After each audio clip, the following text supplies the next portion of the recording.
Today, we are diving deep into the world of nutrition to unravel the mysteries of meal frequency. Let's jump in. But before we move on, make sure to like this video and subscribe to my channel.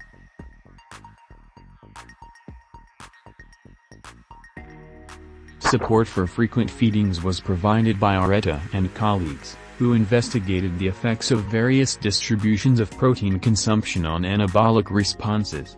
24 well-trained men were randomized to consume 80 grams of whey protein as either a pulse feeding, 8 times 10 grams every 1.5 hours, and intermediate feeding, 4 times 20 grams every 3 hours, or a bolus feeding, 2 times 40 grams every 6 hours, during 12 hours of recovery after a resistance training bout. Results showed that the intermediate feeding condition was superior to either the pulse or bolus feeding condition for stimulating muscle protein synthesis over the recovery period. A recent study by Mamero and colleagues provides additional insight into the topic.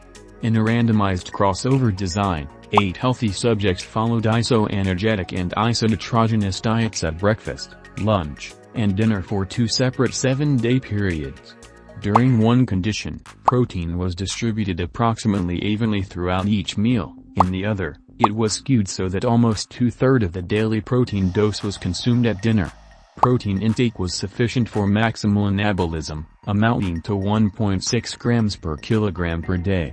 Results showed that muscle protein synthesis was approximately 25% greater when protein intake was evenly distributed compared to a skewed distribution. In a 2-week intervention on untrained elderly women, Arnal and colleagues demonstrated that protein pulse feeding, women consumed 79% of total daily protein in a single feeding of approximately 52 grams, resulted in a greater retention of fat-free mass compared to a condition in which protein feedings were equally spread over the course of 4 daily meals.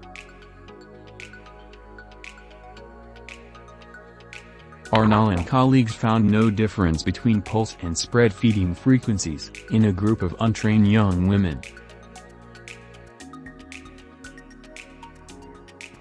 Adekin and colleagues reported no differences in body composition between protein pulse feeding, 80% protein in one meal, and spread feeding, 4 equally spaced portions of protein, in a group of untrained young obese women.